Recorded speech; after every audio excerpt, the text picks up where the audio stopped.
recite Psalm 23. Mizmor LeDavid, Adonai ro'i lo echsar. Bine odeshe yarbitzeini, al mei menuchot yenahaleini. Nafshi yeshovev yanecheini, b'magelei tzedek, leman shemo. Gamer ki elech begeitz al hamavet, lo yirara, ki ata imadi. Shiftecha umishantecha, hema yenachamuni. Taroch lefanai shulchan neged tzorerai, dishanta vashemen roshi, kosi revaya. Ach tov v'chesed yedefuni kol yemei chayai, Yeshavti beveit Adonai leyorech yamim. Psalm of David. The Lord is my shepherd, I shall not want. He lays me down in green pastures and leads me beside still waters. You restore my soul and guide me on a straight path for your name's sake. Though I walk through the valley of the shadow of death, I will fear no evil, for you are with me. Your rod and your staff comfort me. You prepare a table before me in the presence of my enemies. You anoint my head with oil, and my cup overflows. Surely goodness and loving kindness will follow me all the days of my life, and I will dwell in the house of the Lord forever. O Lord, what is man that you regard them, or the son or daughter that you take account of them? A person is like a fleeting breath, their days are like a passing shadow. You sweep them away. They are like a dream, like grass which is renewed in the morning. In the morning it flourishes and grows, but in the evening it fades and withers. The years of our life are 70, or by even reason of special strength 80 years. Yet our pride is but toil and trouble. They are soon gone and we fly away. So teach us to treasure our days, that we may attain a wise heart. Watch over the good person, behold the upright, for there is immortality for the person of peace. Surely God will save my soul for the grave. God will gladly accept me. The Lord redeems the souls of his servants. None who take refuge in God will be condemned. The dust returns to the earth as it was, but the Spirit returns to God who gave it.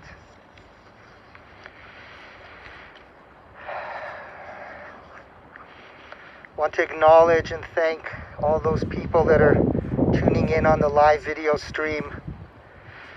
While the circumstances of this pandemic prevent us from all being here in person, we nonetheless can lend our support to the family, to those grieving through technology. My dear friends, who would ever have expected that we would be gathering here today in this way to pay our final respects to Marshall Kneller. Mordechai Zalman ben Gershon Ber v'Nechama Ita. A loss for all of us that can't be replaced, nor can it be explained. Only 2 days ago, we all stood in shul for our Shabbat morning services at the Chevra. So happy to finally be able to reopen after so many months of closure. And perhaps none happier than Marshall. Marshall was a man who was devoted to his community. He gave so much of his time in so many ways. A man of such dedication to the things that mattered the most to him. It goes without saying of his commitment to his family, his precious wife Leah, his children, their spouses and partners, the grandchildren, extended family, his father-in-law, his sister Sandy, so many friends. And even caring for all the cats. And I'm sure that Marshall probably had a hand in giving us this weather today. It's the warmest day we've had in weeks. And he probably thought we shouldn't have to be outside in the bitter cold. In his usual way, quietly looking out for everyone and taking care of those he loved. In a few moments we'll hear words from Sky, from the family. But I want to speak, I've been asked to speak about what the Chevra Mishnayos and that family meant to Marshall and what he meant to it. As a shul should be, it was a second home to Marshall. Since his early childhood, a legacy and a passion that he inherited from his Zayda, his father. And as Sky told me just yesterday, Marshall would call the Chevra his sanctuary. And you didn't have to go very far to see this. And he's definitely passed on this love of the shul to his family. Marshall was a man of humility, quiet demeanor, and anonymous generosity. There were so many things that Marshall did to ensure that the needs of the synagogue and of others were met. And he went about it without anyone knowing most times. He had such love and respect for the minyaners, the regular ones who come every week to keep the service going. The time and the care that Marshall took to ensure that every week there was a beautiful kiddush set out for them, each and every week. He enjoyed kibitzing with all of us after the services and beyond. Even after this last Shabbat service, Marshall remained behind well into the afternoon to begin to prepare the Purim Shalach Manos. These are for the many members of the shul to show them that the Chevra is a family that cares, and to bring joy to them on Purim. And this year was undoubtedly even more important, because so many of them are aging and quite isolated at home because of this pandemic. But it needed to get done. Every aspect of his sanctuary was there to be preserved and maintained. No job was too big or too small. As Leah and Sky reminded me yesterday, what other synagogue president would take it upon himself to even clean the washrooms? He cared for the physical building, yes. But even more so was Marshall's commitment and care to what it represented. Marshall valued tradition. Our shul has become more progressive in many ways, but for Marshall, the sanctity of the davening, holding true to the foundations of a traditional service, was something of great importance. Because Marshall understood that this was a vital connection to our past and an assurance of our Jewish future. My friends, we're now in the Hebrew month of Adar. In just a few days, we're going to celebrate the holiday of Purim. And we'll read Megillat Esther, the book of Esther. And I'm always struck by the fact that God's name is not written at all, or even mentioned in the entire Megillah, in the entire book of Esther. It's not written anywhere. And there's only one spot where we've come to think that it's hidden or embedded. We allude to it as an acronym that spells the name of God when we look at the first 4 letters of a sequence of 4 specific words. And yet, the book of Esther was included in the Tanakh. We confidently ascribe the miracles that saved the Jewish people to God, albeit through his messengers, Mordecai and Esther. As Jews, we understand and believe that even though God may appear to be hiding from us, God is always quietly directing traffic, always taking care of business behind the scenes, always ensuring the well-being of humankind and of the Jewish people. The story also teaches us that God places emissaries and messengers here on earth to make sure that God's important work gets done. These are the things that will preserve Judaism and the Jewish people for generations to come. And I am convinced Marshall was one of those emissaries. A messenger that God placed here in our midst to do just that. When I think of Marshall, the phrase that comes to mind is one that we recite every Shabbat morning in our Musaf service. V'chol mi she'oskim b'tzarchei tzibur be'emunah, HaKadosh Baruch Hu yeshalem secharam. And to all those who engross themselves in devotedly fulfilling the needs of the community, of the congregation, the Holy One will grant them their reward. Tehi nishmatot tzrura b'tzror hachayim. May the soul of Marshall Kneller, Mordechai Zalman ben Gershon Ber v'nechama ita, be bound up in the bond of eternal life. May he rest in peace. Let us say, Amen. We'll now hear a few words on behalf of the family from Sky.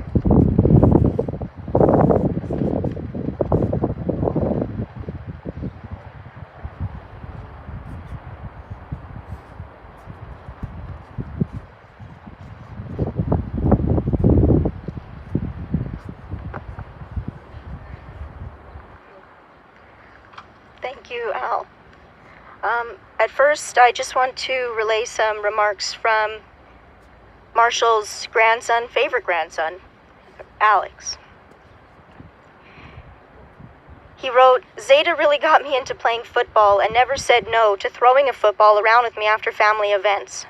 He drove me to many games and was always my biggest fan. Zeta got me into golf this past summer and thought I would go pro. By the way, I smoked the ball on my first shot. Neither of us were that good, but the laughs we shared from our misfortunes on the course will always be one of my best memories. Golf helped us get closer than ever before and was such a good bonding activity for us. Zeta had the worst jokes, but that's what made them funny. Zeta would always make sure everyone was taken care of. Recently, I began taking an interest in accounting and auditing. Zeta was so happy that I was and am considering a career in finances. I called many times with many questions about university and business. The joy in his voice when talking to me about his work was apparent. Zeta was so supportive and proud that I was and am following in his footsteps. Zeta was more to me than just a grandfather figure. He was a mentor and supported me in everything I chose to do, from school to sports. Zeta never went without telling me how proud he was of me. Zeta was a rock for the family and will be more than missed. I'll always remember my Zeta as the kind and wise man he was, and will always be grateful for his support and love he provided for my family and me. I love you, Zeta."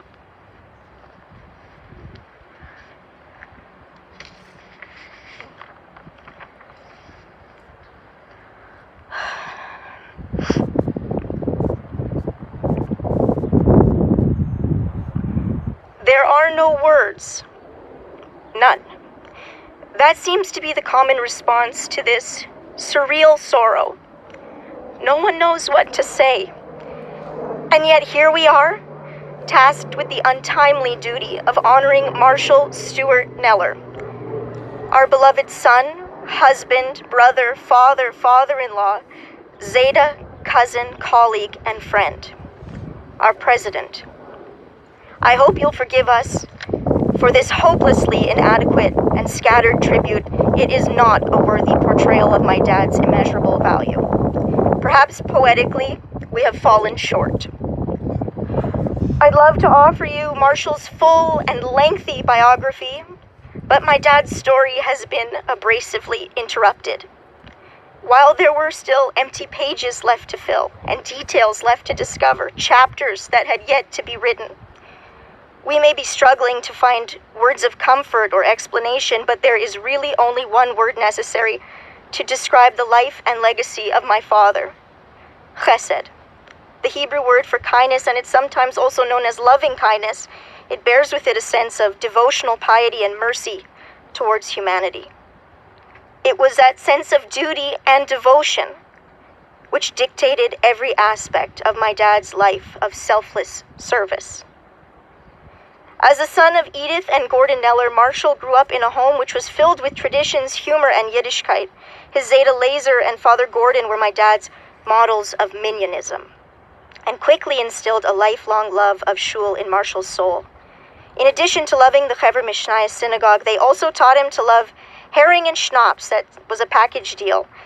And as they let him sample a shot after services, but maybe a bit too much, because one morning at Jefferson Junior High, Marshall found himself in hot water as a teacher relayed to the principal that she had an 8th grade student smelling of alcohol. The principal quickly called Zadie Gordy to ask if he knew anything about young Marshall's aroma, to which Gordon replied, "I know, I was drinking with him." Not too difficult to see where he got his wit from.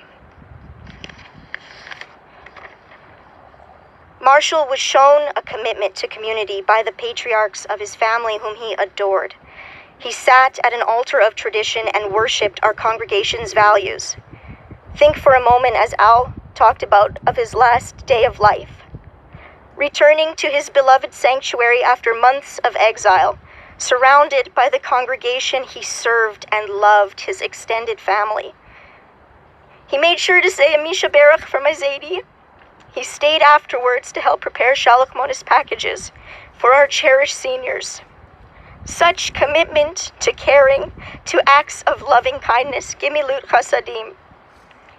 He carried this commitment into his duties as a son, brother, and later a son-in-law. He was fiercely protective of his perpetual little sister, Sandy, and there was nothing he would not do for her, and nowhere he would not schlep for his parents and in-laws. For them, he rose above the calls of a son and was a constant caretaker. He became the glue that held an already tight-knit matrix of cousins together. He always reminisced fondly of summers spent on road trips with the Jays to the States, with spit sunflower shells lining the floor of the car. His ultimate commitment was that of 48 years. He met the love of his life, my mom Leah, though he often refused to call her that, at the tender age of 15. He saw her at a basketball game while he was visiting Garden City Collegiate from the U of W, possibly skipping class, but don't tell his grandson Alex that. From BBYO to babies, they built a foundation of family together and found themselves having to reinforce that foundation through hardship and loss. Perhaps the most trying was the death of their daughter, Jada. Through his own grief and darkness, Marshall managed to support his fellow mourners with patience and endless empathy, a bedrock of quiet compassion. But there was also adventure, laughter, and fun. After winning a trip to Las Vegas 20 years ago, I think you all know my parents were hooked.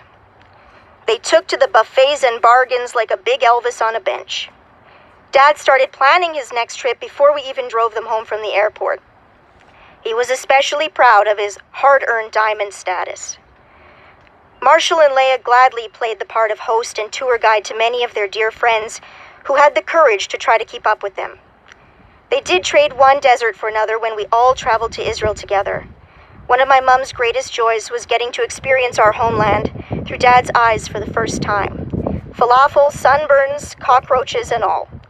There was one dominant sound which resonated during any trip to with my dad. Laughter. No one made Bubby laugh harder than my dad.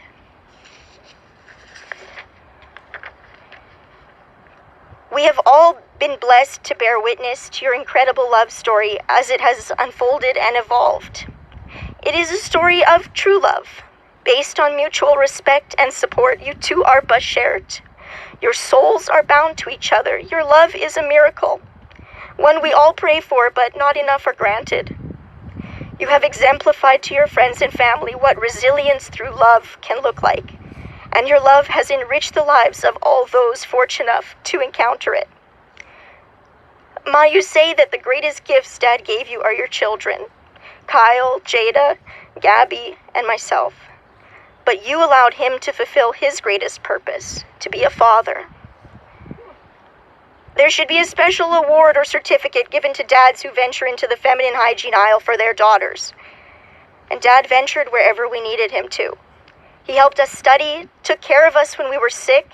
He taught us how to drive, although his method of drumstick discipline was questionable but surprisingly effective on Gabby. He chased after our wobbly maiden voyages on two-wheelers. He chauffeured us to sports we were terrible at, and he took us to see his beloved bombers. By request, he even schlepped an entire genie's cake to Toronto for Gabby, and then he slept on the floor of her basement apartment instead of on her flimsy futon, and this was on his birthday. Kyle remembers the time Dad brought home a Land Rover he was test driving for just 24 hours, but he left it in the garage to be discovered. And discovered it was. There may have been some unsavory language involved as he was trying to convince us that he'd actually purchased it, which only made Dad's smirk grow. He committed to his pranks with childlike mischief. There was no greater excitement in the house as Dad's dinner days, where he would make the only thing he knew how: reservations. His love language was food. He was a consummate provider, and he nourished us with more than just hot and sour soup from his favorite restaurant, Delicious. He fed our personal passions with attention and unconditional support, and he did it all with such grace, patience, and humor. If being a father was Marshall's purpose, being a Zeta was his absolute joy. He beamed with pride when Alex and Maddie joined him on the bima at shul. Alex even stole the show one year by calling out the shofar sounds to the trua man, which is what he called Al at the time, while Dad held him dotingly in his arms. Alex, you were so comfortable in his arms. But what he was truly holding on to was the manifestation of Midor Lidor from generation to generation. Remarkably, Alex represents the 5th generation of Knellers on that bima.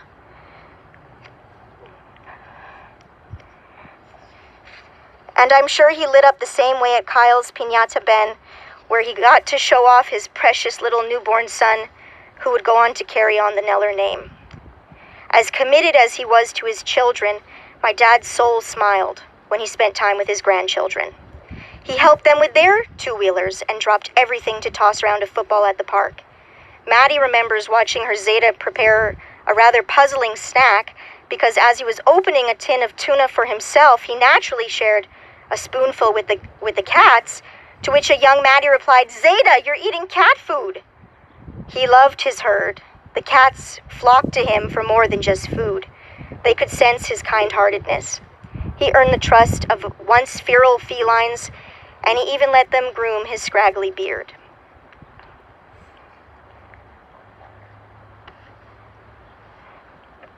Marshall was a true mensch, a man of many mitzvahs, with a generous heart, and what a dear family friend recently described as a quiet competence. The respect with which he treated every single one of his colleagues was returned to him tenfold. He had a gentle spirit and a sharp mind. Wow, did he have the gift of recollection. If you wanted to know what your license plate was 15 years ago, just ask Marshall. There's so many ways we will continue to remember and describe my dad, but right now, there isn't anything to say to soften the shock and the pain of losing him. Again, I beg you to pardon my insufficiency.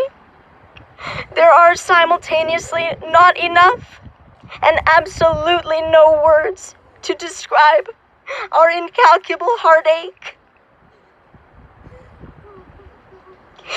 Though we may find ourselves at a loss for words, there is someone who is never speechless. In classic King of Kibbutz fashion, my dad gave me surprisingly strict instructions about what to say on this occasion, though neither of us planned for it to be this soon. He was able to joke with us about things like what he wanted on a headstone caption, "Wish you were here." He made an even more bold request of me. I asked him if he was serious, and he replied, "Yeah, it'll be great." So as I stand here, imagining that immensely mischievous grin that it brought to his face, I'm here to honor my promise to Marshall, as I rather reluctantly tell you this completely inappropriate message. My dad said he wouldn't mind dying by falling into a giant vat of varnish. He knew it would be a terrible end, but at least he would have a lovely finish. There, Dad. I did it. Rest in peace, my beloved Marshman, knowing you are so deeply loved by all of us.